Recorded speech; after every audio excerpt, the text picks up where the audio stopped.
Hi, y'all, Bohemia with Bohemian Stars and Ocean Heart readings here. Time to do the solar plexus reading. We're making our way through the chakras. So we're doing a pick a card style, as you can see here. Got our yellows and golds and those sorts of colors going on here. So I'm gonna have you tune in and see. You might have more than one option that resonates. Depending on what you need to work on in your solar plexus chakra, and that's fine. You can go ahead and come back from time to time. These videos are all timeless, all of my pick a card readings. So let's see which cards we are working with today. We have the Whispers of Lord Ganesha, Secret Language of Animals, Tarot of the Orishas, Tarot Universal Dali, the Flower Reading cards, and the Rider Tarot deck. So we got, yay, very yellowy tarot scene there. So let's go ahead and get into it. So at the end, I will have the subconscious cards of the deck where I will read collectively for everybody who, tuned in for the reading. And then I'll go ahead now and do individual. So we have the serpentine stone here for number one. If you chose number one, oh, actually, let me go ahead and show all of them. So we have serpentine stone, citrine, a gorgeous yellow seashell that's a tiger's eye.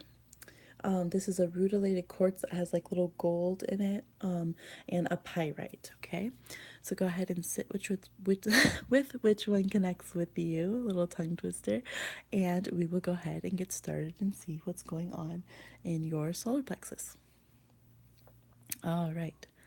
For those of you who chose I said serpentine stone. This is septarian. Sorry, septarian. Here we go. We have elephant, honor, empathy, responsibility, and cooperation. And the solar plexus is where we hold our personal power. So, power struggles, if we make ourselves visible or not to the outside world, how forceful our energy is all sitting in the seat there and above in our upper gut. So, we have Seven of Swords or Seven of Air reversed, the Devil reversed, Justice, Field Poppy, Memory, Madonna Lily, Healing, and harmony. So, and this is actually, oh, this is the sacral chakra. So you have a good bridge from your sacral energies to your solar plexus, or the ability for them to really support each other. So what goes on in your sacral chakra, you might want to watch that video, really connects with what's going on in your solar plexus, which is the way chakras kind of work. They build on each other, but for you that's intensely so. But there is some harmonious energy for a lot of you watching. There's a lot of strength that you hold. I feel like you really want to be respectful of other people's boundaries. We have honor and empathy here, cooperation, responsibility. I feel like a lot of you, like, yeah, if you pick number one, you're pretty balanced. It's pretty straightforward. I think you've had times of dealing with power struggles and like people who are just really shitty and really toxic, and you're very aware of that. And so you just, it's like miss me with that. Like that's just not something that you want to be a part of. I think you have probably a very hair trigger sensitivity if somebody is trying to be bullying or negative, or just kind of take your power in any way, and you will very quickly handle that situation and evade it. But you do it by still staying like very balanced, very maybe tongue in cheek, very, I don't want to say coy, but like you handle it really well. You kind of let them like come up. I see like you let the person come and meet you and kind of show their ass a little bit, and just like let their own behavior correct them. Or if you do say something, you handle it in a very nice way. So I see you having a very balanced solar plexus actually. Not that there aren't times, where things get a little wonky, but you handle it very well. And we have healing here. So if you're feeling like, well, I still have some work to do, and asserting myself, being present, speaking up, that may be true, but you're doing really really well here. I think that you're doing good too in not villainizing yourself about things. I think before you were seeing power as such a negative thing, and like it was so unhealthy, and that it was bad to assert yourself and things of that nature. And although you do tend to be on the more passive side of things, I'm seeing Libra energy here. You are probably realizing that it's good to have healthy boundaries. It's good to be empowered in yourself. You also have the field poppy here, which is memory. So, yes, I think a lot of, when you're deciding what to do in a situation that requires a sense of personal self and putting yourself forward, you really gauge it based on what you've seen work and not work. So, you don't always have to make the mistakes yourself. And I think it's good. I think you don't lose that versus some people who've suffered like bullying, and you might have like legit suffered bullying before or been in toxic relationships with this combo here. Um, I think that some people they become bullies themselves, but for those of you who pick this one, it's like you want to be a nurturer. You don't want to be someone who takes other people's power or is negative. So I see beautiful, like, able to remain yourself but blend with other people. You have harmony, you have justice, you have healing. Like it's gorgeous energy if you chose number one. And I see some Capricorn energy as well here. So, and Taurus. All right, so that's beautiful, and I think you're doing great if you chose number one. So let's see if you chose number two. Hi, baby. Oh, the baby woke up. If this stream ends, I will pop on when I'm able to read again, but the baby did wake up. My little Capricorn. All right, so if you chose this, I always call this my little happy pill. Like, isn't that gorgeous? Like, if there was a pill of happiness, it's even sparklier in person. If you chose the citrine, we have black cockatoo, herald, confidence, perfect for this chakra, companionship, communication, excellent. Let's see here. We have the Earth card, some more Capricorn, but there's also the fixed sign. So Leo, Taurus, and Aquarius could also be big energies. We have Aquarius there, the full reverse. So for you, I do see some kind of cockiness and assurity. Like it's hard for you to start things over. So you might be good at building yourself up, but like once your confidence is built up in a certain thing, it's hard for you to take a step back. Or like if you were wrong, number three for you, sweet. If you were wrong, if you pick number two, you could have a hard time like readjusting and kind of taking that, vitamin C from others if you need to like go back to the drawing board. Four of cups reverse. Yeah. So you could definitely miss out on new opportunities because once you become it's very much like a fixed sign actually. All the fixed zodiac signs are coming up. Once you become like used to a certain way that works or that you're confident in, like that you're the boss in or that you're acknowledged in, you don't want to try anything different. Like it doesn't matter why life wants you to change because you're like, no, like I'm loved in this position or I'm like efficient in this particular role.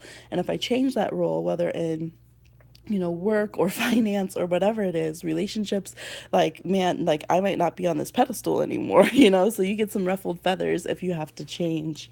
So, and it's a little bit of the pride. So this is where we can have pride. I think, I put all the lions here in Leo, that sign teaches us healthy sense of pride as well, a healthy sense of ego.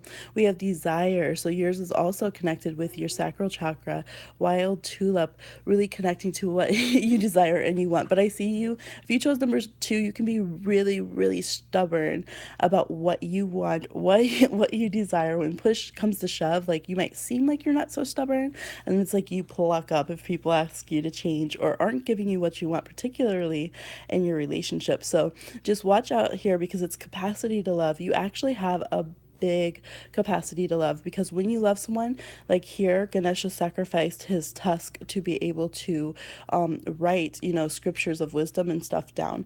And so I feel like when you actually love someone, that's part of how they can know you love them because you kind of sacrifice some of that ego and pride and that like stubbornness, like you hold your stubbornness like like a weapon or like so sacred or something. So when you actually get flexibility and start changing for somebody, not changing in a negative way, but just becoming a little bit more flexible, I guess I should say, it's actually a huge sign that you really care about someone. So you can watch that in yourself too.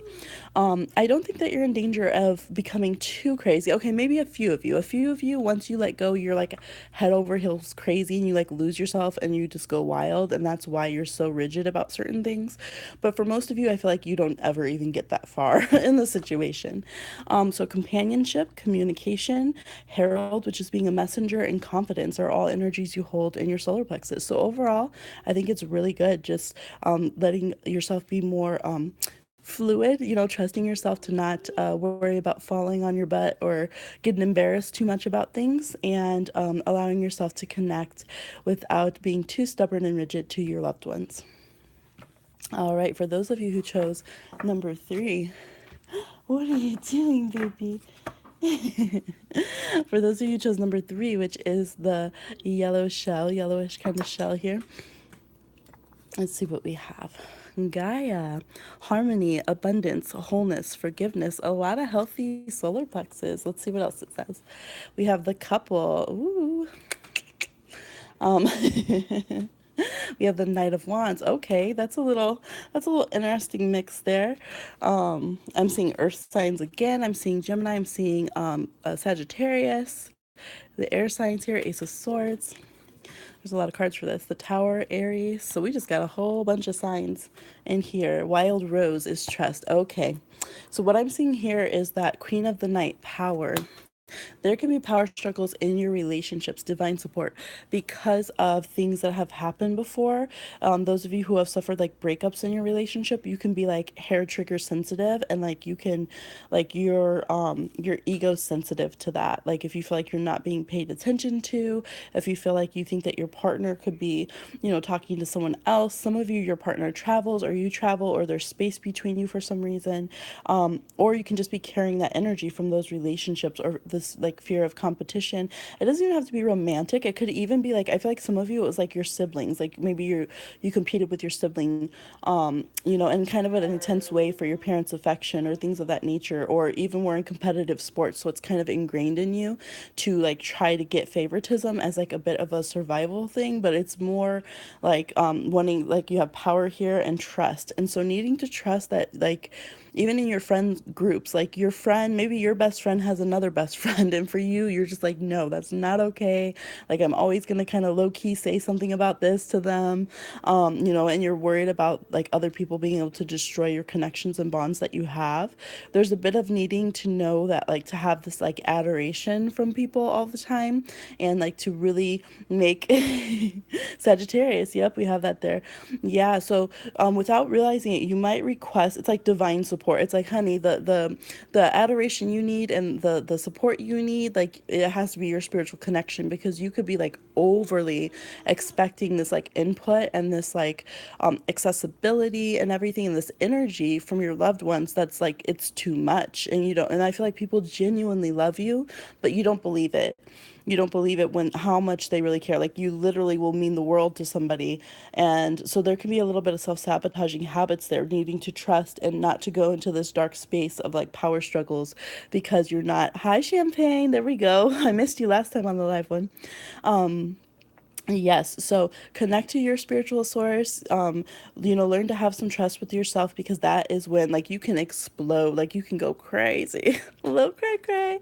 If you feel that people are disloyal, or if you feel like people aren't responding to you, or that you're invisible in a relationship, or that there's someone else who's going to infiltrate, and all those things are exactly because the solar plexus is such a strong chakra. Like, those are exactly the energies that can push that person away.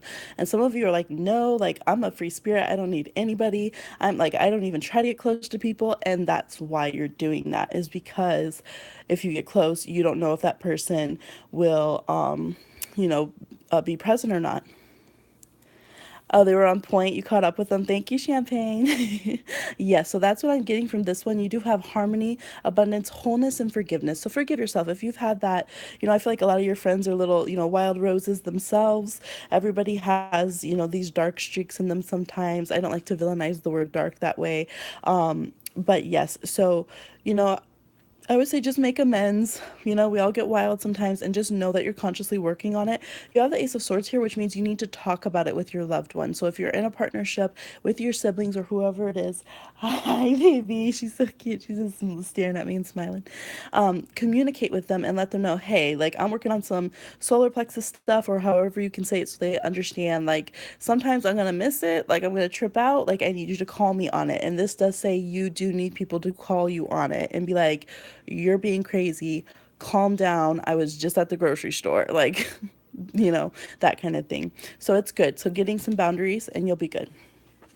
All right, for those of you who chose Tiger's Eye, This one looks like it could be like a little like fingernail instead of acrylics, right? um, let's make it a thing. We'll just have crystals on our fingers. We have white pelican, ease, optimism, grace, and cooperation. So an easygoing energy here. That's good. Six of cups or six of water. So you just lay back, chill, very childlike. Okay, I'm gonna let you go and I'll hop on later.